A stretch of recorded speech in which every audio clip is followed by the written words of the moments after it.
If you're a founder, you know that fundraising is the ultimate high-stakes game, right? Getting that capital can mean lighting a fire under your growth, but wow, securing it is a massive battle. So how do you actually win? Let me ask you this. You've poured your heart and soul into your product, you're getting some real traction, and you just know you're onto something huge. But when you start reaching out to investors, is it just a wall of silence? It's a super frustrating reality for so many great founders out there. And here's the thing you have to understand. The landscape out there is just unbelievably crowded. I mean, investors are completely swamped with deals. Trying to stand out in that ocean of pitches, it's going to take a serious, serious edge. And this number right here, this is the brutal math of trying to go it alone. A staggering 99% of cold pitches, they're just flat out ignored. That whole spray and pray approach, it just doesn't work. You need a real advantage. And that advantage is exactly what we're talking about today. It's kind of like a secret weapon in your fundraising arsenal. And listen, we're not talking about just mentorship here. We're talking about a true fundraising catalyst. We're talking about the strategic advisor. Okay, so it is absolutely crucial to get this distinction right. On one side, you've got a mentor. They're great, a sounding board, some occasional advice. But a strategic advisor, that's a whole different league. They're a deal maker, completely laser-focused on one thing, delivering tangible, measurable results. So let's put a really sharp definition on it.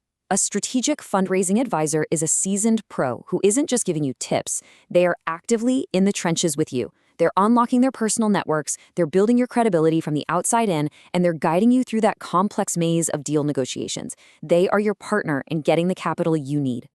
So how do they actually do all this? Well, their value really boils down to 3 core pillars. And these pillars are what deliver those massive exponential returns. Let's break them down one by one. First up, pillar number 1, the strategic network. And I gotta tell you, the key word here is strategic. This is not about having a giant Rolodex or thousands of LinkedIn connections. It's about curated access to the right people through deep, trusted relationships. And this timeline right here shows you the difference perfectly. You can send a cold email, and like we said, you're probably going to hit that wall of silence. But a warm intro from a trusted advisor, that just bypasses all the gatekeepers. And the results? That personal endorsement gets you the first meeting. It's that simple. But you know, the value goes way deeper than just the intro. An advisor gives you this incredible pre-pitch intelligence. Imagine walking into a meeting already knowing what a specific investor really cares about. This kind of inside knowledge lets you tailor your pitch with surgical precision. It turns a generic presentation into a powerful, targeted conversation. And that warm intro, it does more than just land you a meeting. It leads us straight to pillar number 2, building credibility. See, early-stage investors have very little data to go on, so they're looking for signals of quality. And having a reputable advisor on your team is one of the most powerful endorsements you can get. It tells them your startup is a serious contender. I absolutely love this quote. An advisor's endorsement provides air cover. Think about it. For a junior analyst at a VC firm, sticking their neck out for a deal is a big career risk. But if a respected expert has already vetted you, it completely de-risks that decision for them. It makes it so much easier for them to become your champion inside the fund. And the data here is it's stunning. This isn't just a nice idea, it's a proven fact. According to Bordio, companies with advisors are 100% more likely to scale successfully. That is double the chance of success. That is a signal that investors simply cannot ignore. So that credibility gets you in the door, gets investors to take you seriously, and they say yes. But once they say yes, the real work begins.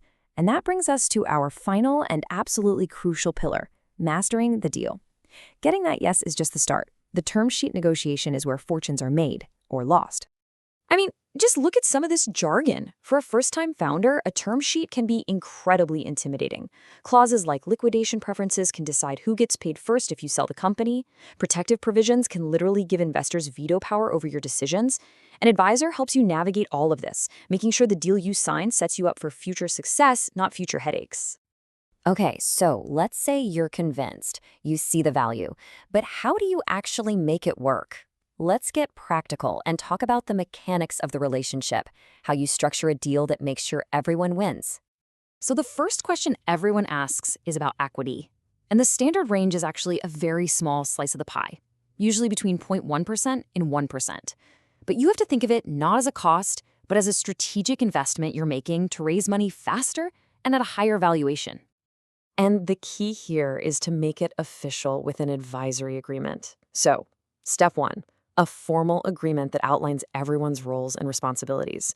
Step two, the equity grant, usually in that standard range we just talked about. But step three is absolutely crucial, milestone vesting. This makes sure equity is earned based on performance, like closing a funding round. The advisor only wins when you win. It's the perfect alignment. So, as we start to wrap this up, I really want you to reframe how you think about this. Bringing on a strategic advisor isn't about giving something away. It might just be one of the single highest leverage decisions you can make as a founder. Because that tiny fraction of equity can yield truly exponential returns. It's about so much more than just the money. It's about speeding up your timeline, boosting your valuation, and really positioning your company for incredible long-term growth. So I'll just leave you with this question. This isn't about finding a dozen advisors. It's about finding the one. Who is that one person with the network, the credibility, and the deal-making expertise who could fundamentally change your company's entire trajectory?